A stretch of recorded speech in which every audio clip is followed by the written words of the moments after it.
Hi there, Chloe here. Before we get into the episode, I want to tell you about how you can win yourself a £50 Amazon voucher, or dollars or euros or whatever the currency is on your local Amazon platform. Just fill in my podcast listeners survey at ecommercemasterplan.com/survey. It's the eCommerce Masterplan podcast, here to help you solve your marketing problems and grow your e-commerce business. Cutting through the hype to bring you inspiration and advice from the e-commerce sector and beyond. Here's your host, Chloe Thomas. Hello and welcome to our latest podcast. I'm Chloe and it's great to have you out there listening. Today we're diving into the world of B2B e-commerce, so selling to other businesses via e-commerce channels rather than selling to consumers. I know we have a fair few of you B2B bods out there listening, so I hope you find today's episode useful. There's also going to be plenty for those of you not currently wholesaling to learn as well. It's always good to hear what's happening in other parts of the industry. Without the sponsors, the podcast wouldn't be possible, so please do check them out. This episode is brought to you by SendPro Online from Pitney Bowes. SendPro Online makes it easy to save time and money, no matter what you send or ship, and you'll always get the best rates and never overpay. With SendPro, you can compare shipping rates between carriers, plus save 5 cents a letter and up to 40% off USPS priority mail shipping. As a listener, you can get a free 30-day trial and a free £10 scale, but only when you visit pb.com/masterplan. That's pb.com/masterplan. Let me introduce you to today's special guest. Justin King is a specialist in B2B e-commerce. He is the president of B2X Partners and has recently distilled his experience of building that digital branch into B2B businesses into a book called Digital Branch Secrets, E-commerce Playbook for Distributors. It's available on Amazon globally in Kindle and audio format, and also available if you're in the USA as a paperback. Hello, Justin. Hello. Very excited to be here, and especially to talk about this, my favorite topic, which is B2B e-commerce and customer experience. I really appreciate you having me. It's great to have you here. I do like to have an author on every now and again. And as the listeners know, there's a special place in my heart for B2B. So it's kind of cool to be allowed to speak about it for a whole episode too. So I've given the listeners a kind of a quick overview about what you're up to, but how did you get involved in e-commerce in the first place? Let's start there. Yeah, it's pretty fascinating, actually. So, I've been probably involved in e-commerce, since I graduated from school in 1997 and saw the internet. But this intersection of B2B and e-commerce, is particularly interesting. Really, I wanted, it was probably back in 2007, 2008. I had I had a desire for speaking. And I wanted to be a speaker and a thought leader. And I reverse engineered what the leading speakers were doing, the guys that I really followed. And I realized they had a blog and they became a thought leader and became an expert at something. And I looked at my life and said, man, you're really not an expert on anything right now. You have this interesting kind of ERP supply chain background and an e-commerce background. How did those intersect? And as I started exploring, I realized that nobody out there was talking back at that time in 2007 about this intersection of e-commerce and the B2B business. And by B2B, what I mean by primarily that means manufacturers and distributors, right? There's lots of other types of B2B companies, but that the manufacturers and distributors especially. So I started a blog called ecommerceandb2b.com. And I was actually working in my agency that I had helped kind of build. And we had a small B2B practice, but we weren't doing a lot of e-commerce. We were doing a lot of e-commerce on the retail side, but on the B2B side. And I started writing about my point of view on this whole topic. And for 5 years, nobody came to my little blog. Wow, that's commitment. So I wrote every morning from 5:30 to 7 in the morning. And nobody came. I'm exaggerating. Like my mom came and my dad. It's very disappointing when you're like looking at your analytics and you're like, oh, I had 7 people on my website yesterday. And then you look at the locations and they're all from Akron, Ohio, where my parents are from. But I wrote for 5 years and no one really came. And then, I was part of a large, distributor, launch for Grainger, here in the US. And, all the distributors and manufacturers woke up at the same time, and my site then just became flooded with people looking for the topic of B2B e-commerce. And by that point, I had a large point of view. I had been helping a few, small distributors and manufacturers, a small group of distributors and manufacturers do e-commerce. And I just fell in love with it, and really has been my career ever since. That's that time in 2007. Kind of interesting to think about, though. Someone recently said, it feels like you just popped out of nowhere. Like it feels like an overnight success since we've only had the company for a little while. And I was like, well, it took me 8 years to become an overnight success, right? So often the case, isn't it? So often. So a very strategic decision to get into the world of B2B e-commerce. And then clearly you've, you put the legwork in for those first 5 odd years with the blog to get to where you are today. Yeah. I mean, and blogging is interesting because it helped me create a point of view, right? It helped me think through the challenges, and think through them completely, right? Not just kind of high level challenges, but actually think through them and then go back and look at them and say, okay, how do those things I wrote back then still stand up today? Back in 2008, I wrote, the biggest difference between B2B and B2C, which is an interesting difference. And there are huge differences between B2B and B2C. Mm-hmm. And I wrote back then that the biggest difference is that in B2B, the people that you're selling to, you're selling to help them do their job easier. They're not shopping for shoes, right? They're not pleasure shopping. They're there to do their job. And so e-commerce then is about helping them do their job. Well, if you're helping them do their job, that completely changes everything around your strategy, right? It may change your user experience because you're not really trying to draw people in. You're trying to help them do their job. So it might be more about utility rather than creating sexy and cool sites. And it changes everything. And so I wrote that back in 2008. And it still stands true today. It still remains the largest difference and a core difference between these two different practices. There's a lot of similarities, but there's a lot of core differences between B2B and B2C. Do you want to give us a couple of those other core differences as you see them? Yeah. So first of all, it's about their job. So the customer is different. The next thing is that in B2B, I mean, we just have we have a complexity in B2B that doesn't exist in B2C. So we have complex customers. So working with an organization, selling to a company is different than selling to an individual. That company is complex. That company has complex ordering processes. And frankly, sometimes it's mandated, complex ordering processes. Like we have to have this type of checkout process in place. And so how do you deal with that? You end up building separate checkouts for every single one of your customers, or are you doing workflow? I mean, the complexity, right?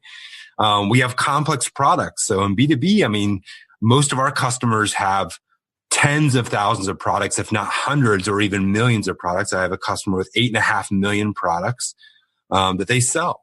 And those products themselves are complex. They have complex attributes, right? It's not just about 5, 10 attributes like you might have in B2C.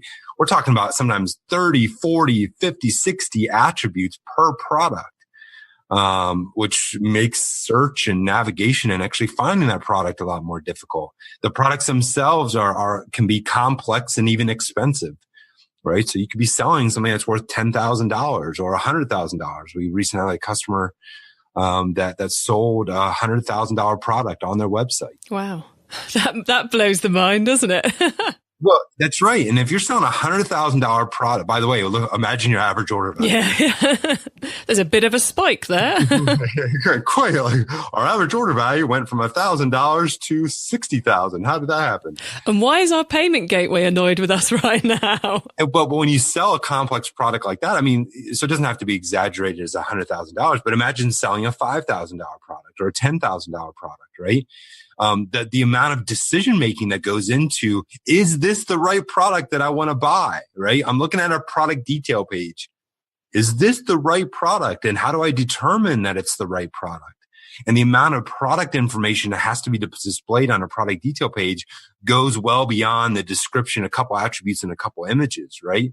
It may have specs. It may have CAD files attached to it. It may have a whole bill of materials of other products that attach to that product. Just the complex products. And then the last big difference is the complex system. So in the B2B world, what typically runs a B2B company is their ERP. It's not some retail POS system. It's an ERP. That ERP is the lifeblood of that organization. That means that the e-commerce site has to be integrated with that ERP, because the ERP contains this customer is allowed to buy these products at this price, right? And includes all the terms and conditions. The relationship between a company and another company is typically determined by the contract, the terms and conditions between those companies. That means the e-commerce experience has to reflect those terms and conditions and that relationship, right? And it has to be consistent. So the complexity of customer, product, and systems by itself just makes the B2B e-commerce experience and the technology that runs it and the amount of integration and the type of experience that you build on top of it extremely complex. Just before we move on to my next question, Justin, could you just tell people what ERP stands for and what POS stands for? Because I'm sure a few of them are just going, what?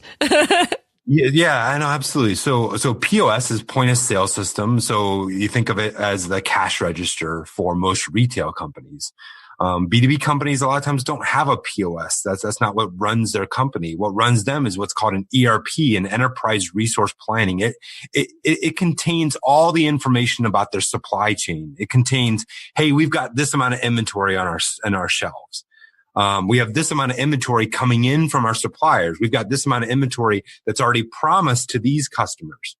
So it truly manages their entire business. Most distributors and most manufacturers, their entire lifeblood of their company, everything revolves around this enterprise resource planning system, ERP, as it's commonly called. Excellent explanation. Thank you very much for those two. Okay, so at the heart of your book is the eCommerce system, or XES, which, the second I saw it, I feel a little bit in love with it, because right there in the middle is the word customers, which, quite frankly, any model has to have them at the middle, has to have them in the heart. So do you just want to tell the audience a little bit about that eCommerce system? Yeah, just to give a quick story. So I was watching this, how it came all about. I was watching a travel channel. And here in the US, there's a travel channel and there's a competition where two people have to eat something giant, right? In this case, it was a giant hamburger. And there was this really big guy. He was like 6'6", 275 pounds, just stacked guy. And there's this smaller guy. And looking at the two of them, it's like, who's going to eat it? The big guy's going to eat it, right? No problem. But the little guy, the smaller guy, cuts up the hamburger into these small little pieces while the big guy's just tearing into his hamburger, right? So it's painful for television to watch this. But at the end of this show, the smaller guy finishes the hamburger and the bigger guy gets only 2/3 of the way through. And they talk to the guy afterwards. They say, well, like, how did you do that? And in fact, you did something very intentional. You would never look down at the hamburger. You just kept picking up the pieces and looking at the pieces and eating. And he said, listen, I knew that if I cut up the hamburger and I took every piece and just looked at it and said, oh, I can finish this piece and eat it. I can finish this little piece and eat it, versus looking at about how much I had left, that I could do it. And it started a quest for me to cut up the hamburger when it comes to distributors and manufacturers. We have this giant problem with all these moving parts. We do have this complexity. These are not typically digital companies, right? They don't know what they don't know. In fact, that's a core premise within the book. So how do they take a big problem and break it down into small bite-sized chunks? And it started a quest for me. And we took all of the best practices that we had worked on. And, I'm, relatively, at least here in the US, considered one of the leading thought leaders in this area. So I have some point of view. We reverse engineered what the largest distributors and manufacturers were doing.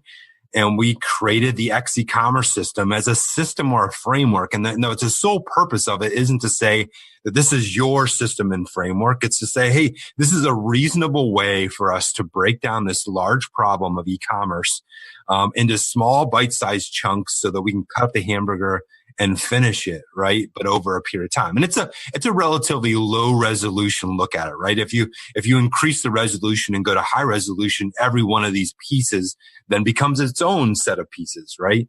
But from a low resolution perspective, which many executives need. So this book was written for executives, not to the e-commerce people, right? So an e-commerce person would look at it and say, well, this is relatively common sense and kind of generic, but for the executive, it's written to them. It speaks to them and, in a way that helps them actually understand what all the components of this look like and some way of kind of breaking this all down.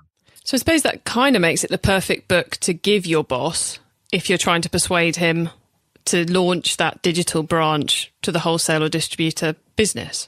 Yeah, I don't know if it's the perfect book, but it's certainly the best book out there today to help them understand it, right? I mean, I literally had individuals in mind as I wrote this. I had the CEO, I had the CFO, I had the CIO in mind. Literally, I had their faces plastered here as I wrote this book. So it was written for them.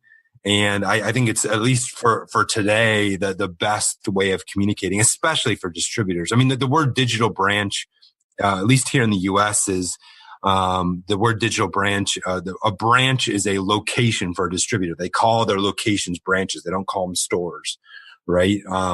And so digital branch immediately creates this, kind of word picture in their mind of, okay, I kind of understand what a digital branch is because I understand what a physical branch is. I don't think we call it that would we call it that in this country? I'm not sure, but it makes perfect sense. There are distributors in the UK that call their locations branches. But I don't think it's as prevalent as it is here. Yeah, it's kind of intertwined with shopfront or service desk or the service desk, order desk. Yeah.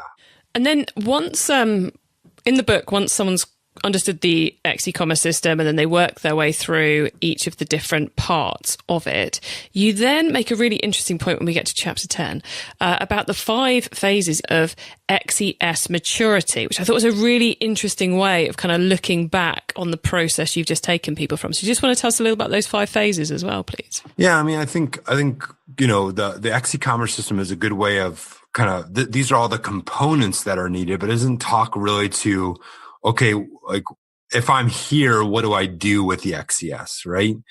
And so describing a maturity model that helps a company first determine where are we at, right? Where are we at in the maturity model? And then to be able to say, okay, if we're here in the maturity model, here's how the XES flexes. So for example, there's a part in analytics.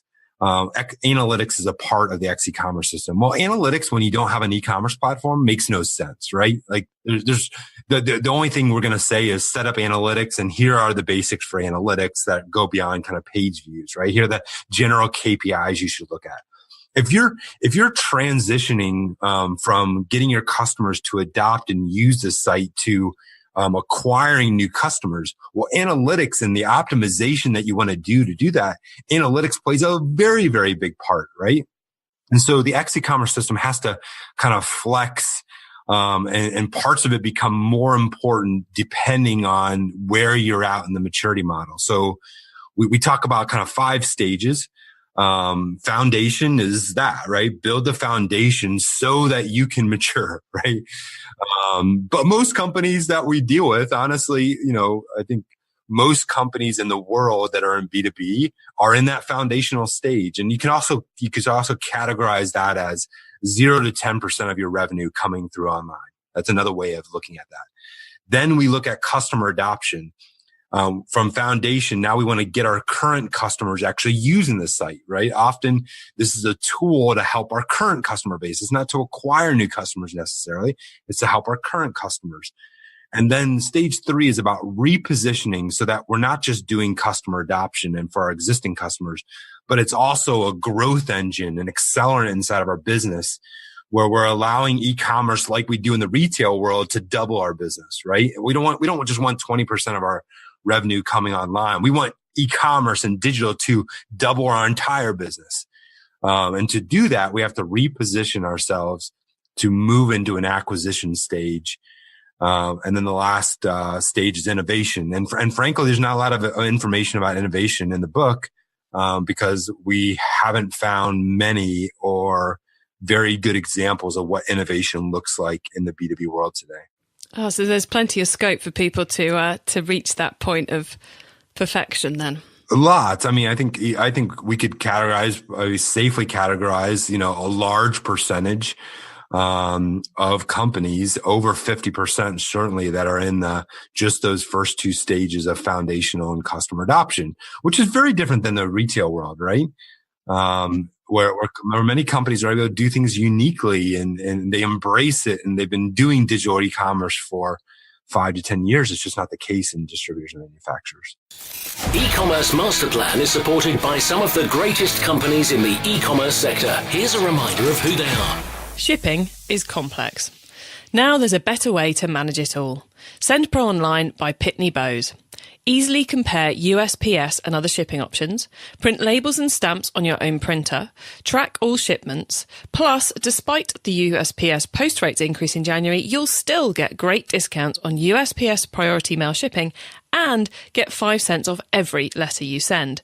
Send Pro Online is only $14.99 per month. You can get a free 30-day trial when you visit pb.com/masterplan, plus a free £10 scale. That's pb.com/masterplan. It's time for the top tips round. Okay, well, guys, I think it's time we head into the top tips round. And I love this section because it gives me and our listeners some really quick ideas for taking our businesses to the next level. Okay, Justin, the first up is the book top tip. If everyone listening to this podcast agreed to take Friday off and read a book to make their business better, which book would you recommend? Just for e-commerce? E-commerce and business? E-commerce and business. So I'm reading The Advantage by Patrick Lencioni. And I am so thrilled by it. That's my current favorite book right now, The Advantage by Patrick Lencioni. Excellent. Okay, the traffic top tip then. Which marketing method do you either prize above all others or think doesn't get the press it deserves? Traffic in the B2B world isn't as important as it in the B2C world. In the B2B world, the thing that doesn't get the most traction is actually getting our internal people to actually believe that e-commerce is a good thing for them. It's a little crazy, but that's my biggest tip is actually get your internal, have evangelists, forget about marketing to your customers, market internally until you have adoption and evangelism inside of your company. If you get that, it'll evangelize to your customers, right? Get your sales teams behind this. Align your compensation with your sales team so that they're compensated on e-commerce and that they'll evangelize it. If you do that, that will drive more traffic to your site than any kind of tactic that you can use. Such a good piece of advice. Okay. And resonates a lot, I think, for a lot of people in the consumer e-commerce world too, when you've got shop staff and maybe you're launching online for the first time. Okay, then the tool top tip, maybe a collaboration tool, a social media plugin, a phone app, or just a way of working. Is there a cool little tool you use that makes you and your team more efficient from day to day? Slack is probably our best tool that we use. We as a company, we're very distributed, so we don't have anybody in a single office. It's me and my assistant here, and the other 15 people are spread out. Slack is the tool that we cannot live without. A cool tool that maybe people haven't heard of though is Vox or Voxer. It's a way to send kind of voice messages back and forth. And we use Voxer. I use Voxer all the time to communicate. Maybe we did the whole book over Voxer. I dictated chapters of the book, and my VP of marketing wrote it, and then our editor. So Voxer is my favorite. Very cool. I'll have to check that one out.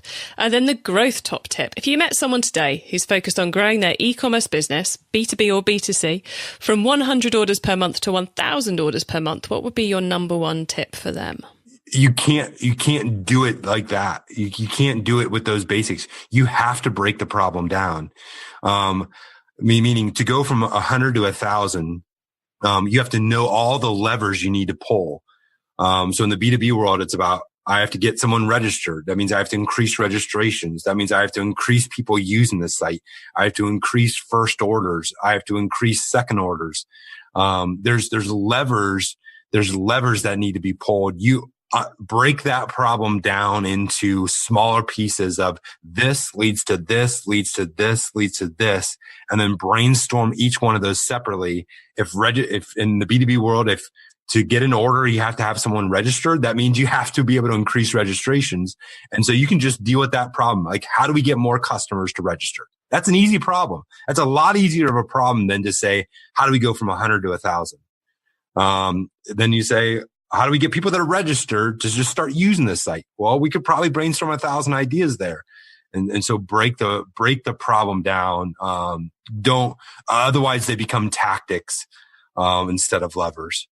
Excellent advice yet again. Well, Masterplan World, you can find those top tips and links to everything else we've been chatting about in today's episode by heading over to ecommercemasterplan.com/podcast, where you'll see a link to this show. Justin, before we say goodbye, could you let the listeners know where they can find you, your book, and your business on the web and social media, please? Yeah, so b2xpartners.com is the main site, and all of our information is there. We've actually merged our e-commerce and B2B blog into that. On LinkedIn is where I share most of my stuff. Of course, it's connected to Twitter, but LinkedIn. So follow me or connect with me. It's just Justin King. I think linkedin.com /n/Justin King, for my best. But we do regular videos on LinkedIn, on a regular basis. Excellent. And people can find, is Amazon the best place to go to get the book? Digitalbranchsecrets.com is the cheapest way to get the book. Oh, excellent. Even better. Okay, well, guys, we'll make sure links to all of that and everything else we've been talking about today is in the show notes. Masterplan World, you can find those at ecommercemasterplan.com/podcast, or head over to the website, click on the podcast tab, or use the search box. Justin, thank you so much for being on the podcast today and telling us all about your book and sharing so many great tips with us too. It's been an absolute pleasure. Thank you so much for having me. Excellent chat there to Justin about getting deep into that world of B2B e-commerce. Hopefully you've all thought and found some bits from there that will help you in your businesses. Certainly that idea of, or the analogy of being the guy who ate the burger by cutting it up into little pieces. That's one that's going to resonate with me for a while, I think. And lots in there for those of you working on the B2B side of things, working for distributors and wholesalers. If you want even more than Justin's book, Digital Branch Secrets, of course, there is my book about B2B, which is called B2B E-commerce Masterplan, available in all formats on Amazon. And you can find out about all of my books at ecommercemasterplan.com/book. That's it for today's show. Do feel free to come and join the discussion in our Facebook group at ecommercemasterplan.com/Facebook. And whatever happens, have a great week and keep optimizing. Thank you for listening to the eCommerce Masterplan podcast. Find out more at ecommercemasterplan.com/podcast.